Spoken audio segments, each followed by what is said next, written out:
Good afternoon, this is Pam, and today I'm exploring the question, hard edges or soft edges? That is the question. What is the difference and what do you really like, actually?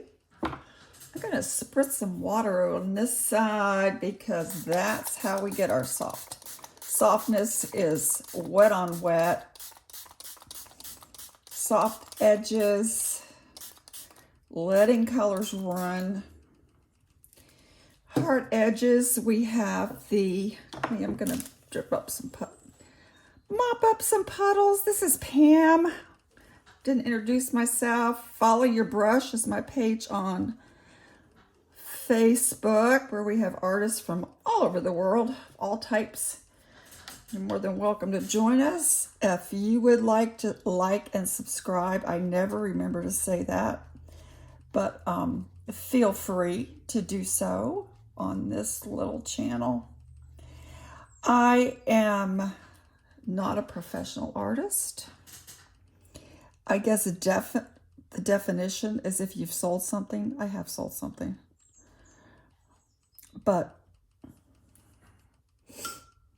I also am just on a journey of learning and like to share my journey with others.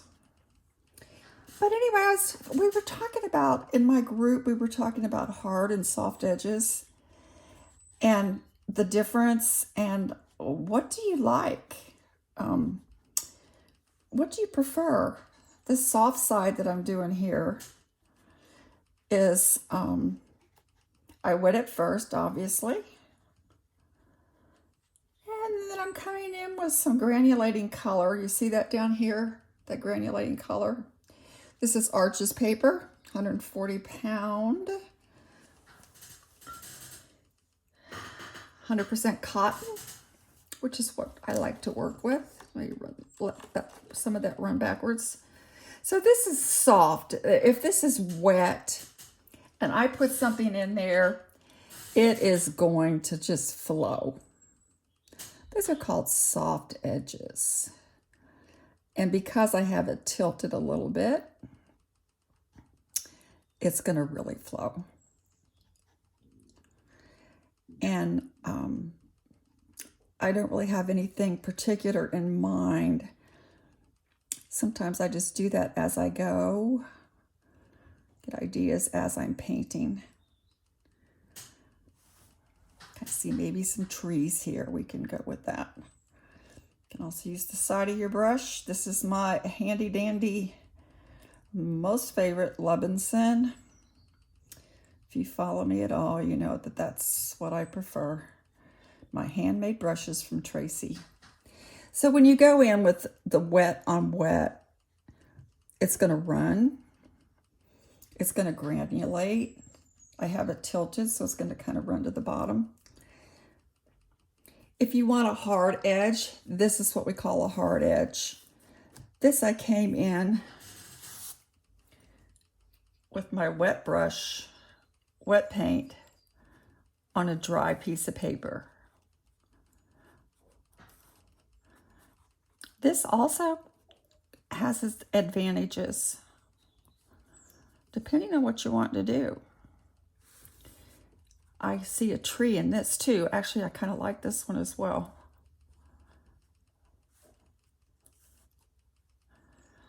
I guess with Christmas coming,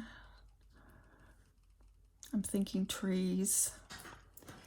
One of the reasons I like these brushes is because of the tip. Look at that beautiful tip.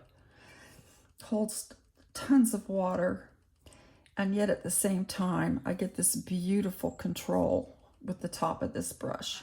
I actually am liking that. The wet side, I'm gonna let that kind of soak a little bit.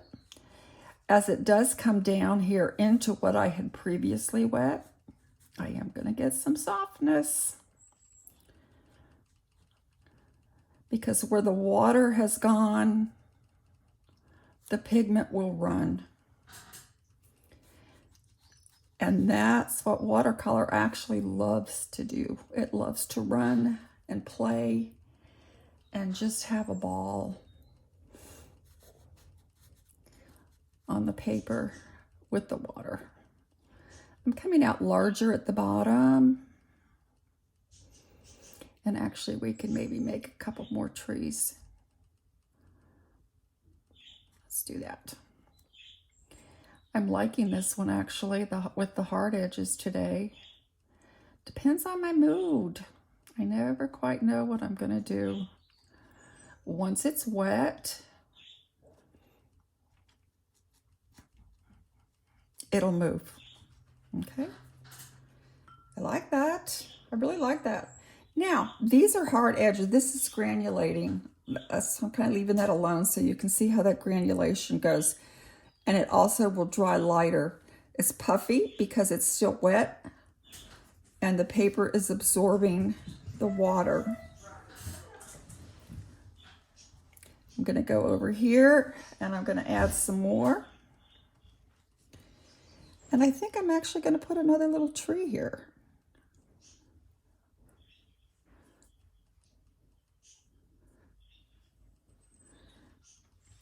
I'm thinking Christmas cards and Christmas time and evergreen trees. And actually I live in Georgia and this is not at all what our pine trees look like. I was on the porch this morning. We have a great big pine tree out there. We call them Georgia pines. It doesn't look like this at all. But I'm just gonna play here. And I made that trunk a little bit too big because once I start talking, I'm not thinking. I can't think and talk at the same time, you know. Anybody else have that problem? Sometimes I need to think more when I'm talking. Now, the more I go, as I add more water, as you can see, this is also drying, but I can come back into these hard edges and soften them if I wish. I can give this a foreground, which I'm liking.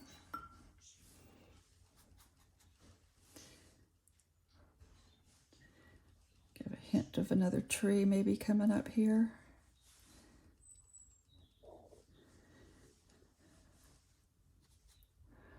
I like that. I do want you to notice though, right in here, that's where I had that original hard edge. Once that hard edge is there, it's really not going to go anywhere. So you can either put another color over it and disguise it, or just leave it. That's up to you. I want to go back into this though. Look how this is drying. Still some of this is puddled at the bottom. The color that I used here was, it's a granulating color from Daniel Smith. It's called Green Apatite Genuine. It's one of their mineral colors. So the minerals sink in the rock pigments that they have ground, rock particles, I'm sorry, that they have ground into the pigment will sink into the texture of your the fabric of the painting.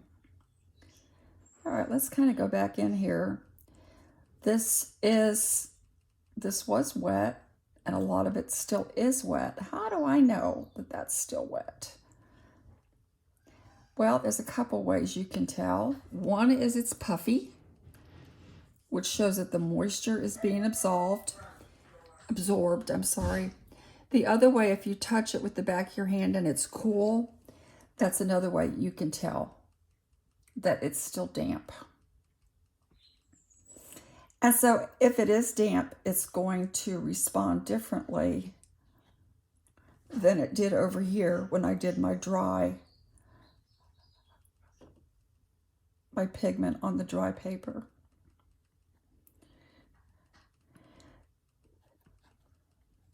I also like this effect though, letting it dry a little bit and then coming back in over what I had previously done. Again, I've got that beautiful tip. And I'm still thinking trees. So I am still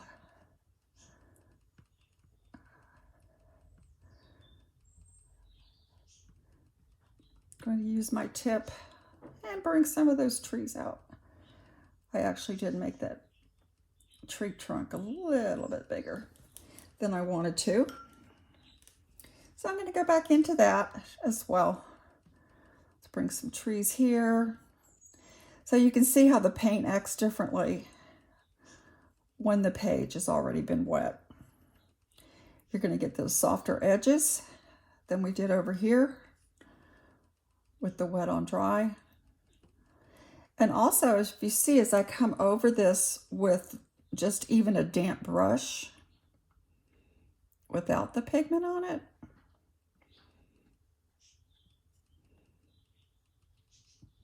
hang on a second and I'll show you what I'm talking about. Let me give it some ground here.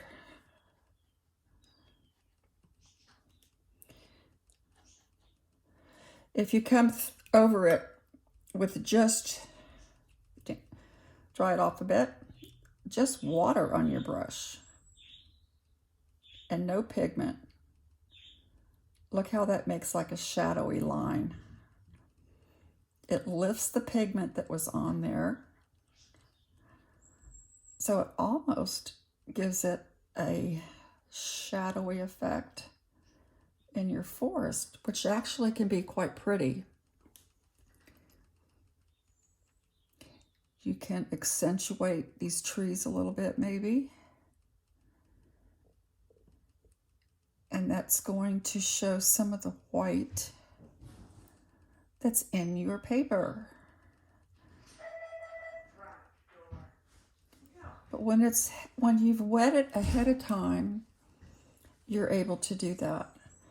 I really like this granulation that came down like that.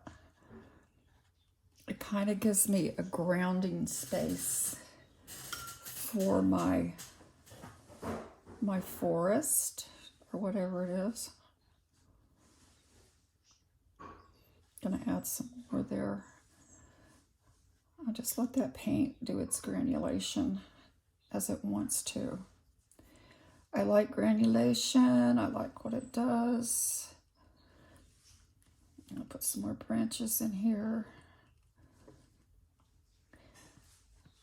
And what I also like to do is, you see how this does dry lighter when it's been wet first. This is kind of remaining the dark color on the left-hand side where I went in with the hard edges. Let me bring this one down. It needs some company.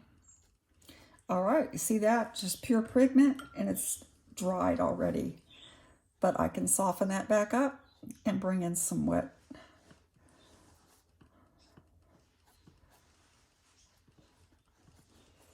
Re-wet my paper. The other thing I can do, I re-wetted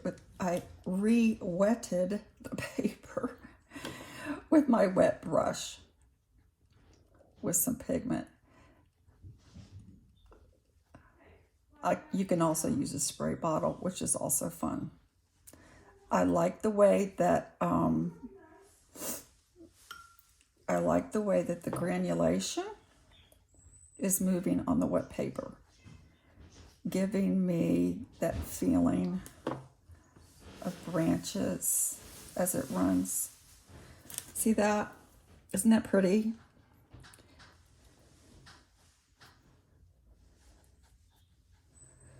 So there are so many different possibilities when you're painting. Someone in my group asked me yesterday, how do you make the shapes go the way you want them to? It's a matter of where you put that water and your pigment, whether you want it wet like this, which kind of gives it a little granulated feeling with, and almost looks like branches, doesn't it? So I do like that.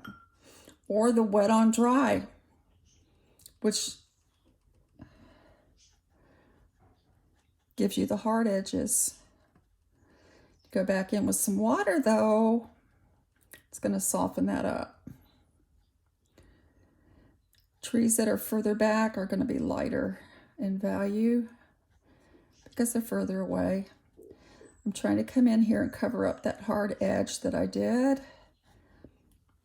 May or may not be successful. We'll find out, won't we? I'm just coming in with mainly pigment and not necessarily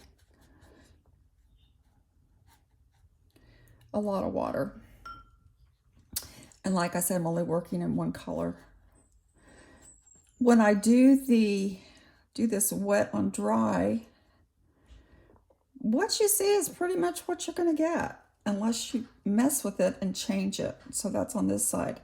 This, you can see, is just drying incredibly different. So here's the deal. When you're working with watercolor, you have to kind of decide what you want.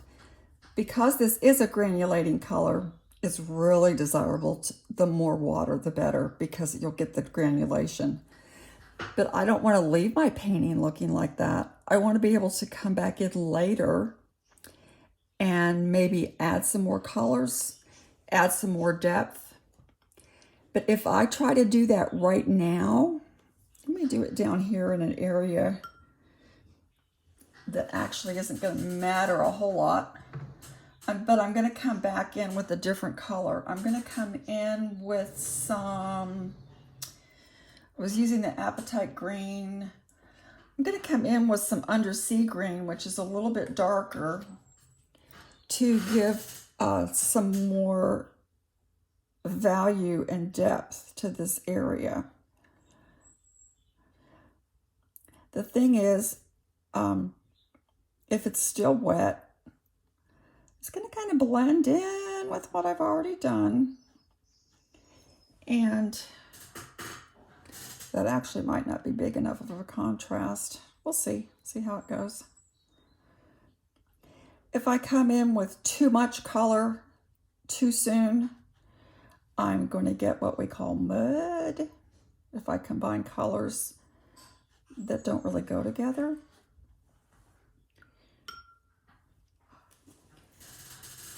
Let me try something else here. I'm going to work out of the box a little bit. I'm going to go to this one that's called Cascade Green.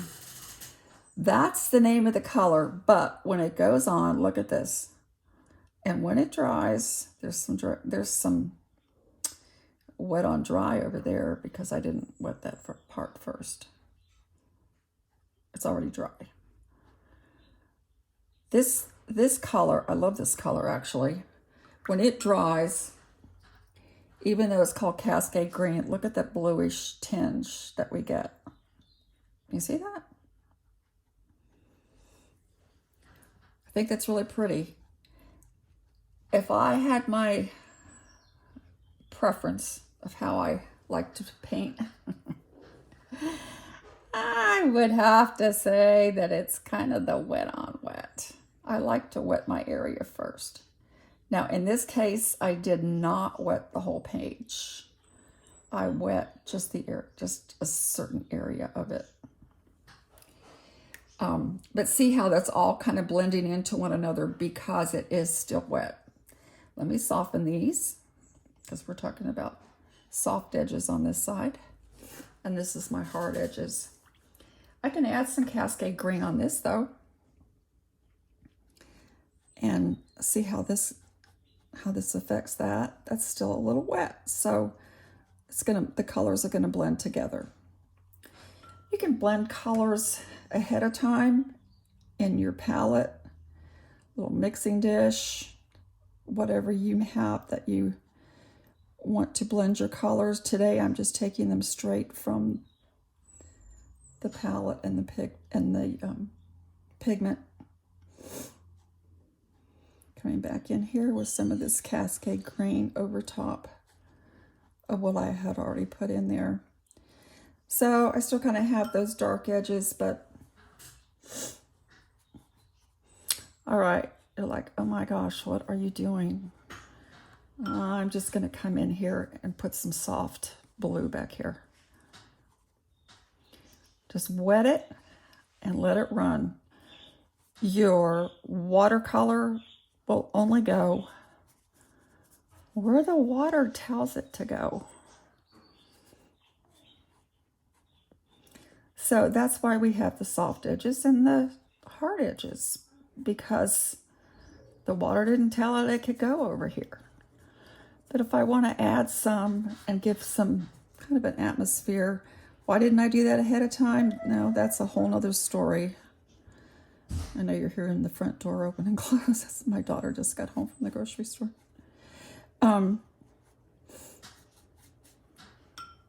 Sometimes you can just come back in with the water and soften and blend around your subjects. It kind of gives a pretty effect.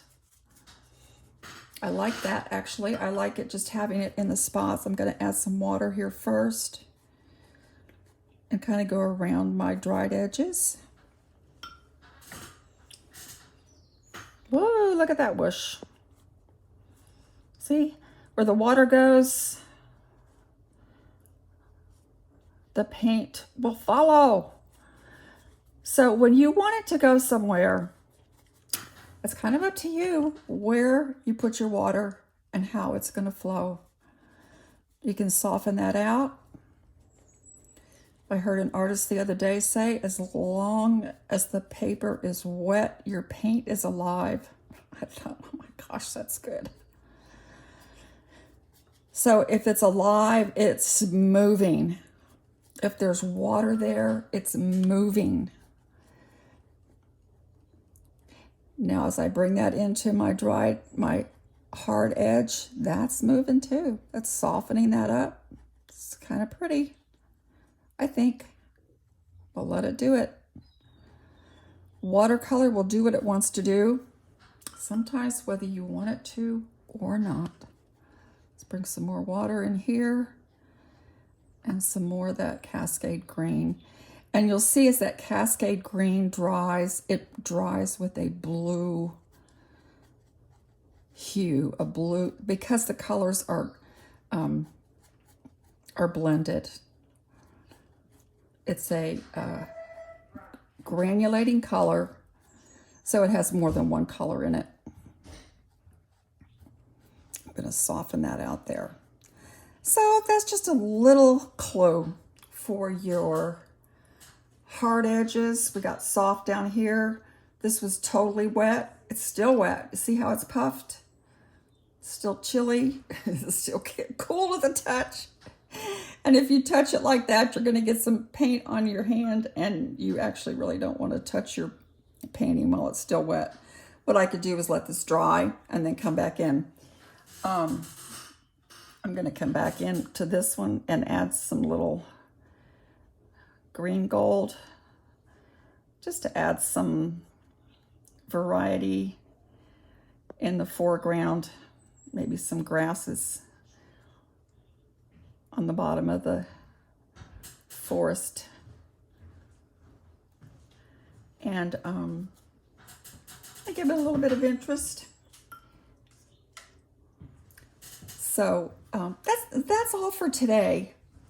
In order for me to make this presentable as a painting, I would need to let it dry, then come back in when it's totally dry, and then add my details. I'm learning to do it. It takes time to learn. It is a skill that I'm learning. This is fun. I'm not as happy with this area right here where I got too much water on it, but it's just for demo purpose, and I'm going to leave it for now as she does something else to it. I like this, so I don't want to keep messing with it. I'm going to ruin it if I do. So that's my little lesson for today. It's not really a lesson. I'm not a quote unquote teacher.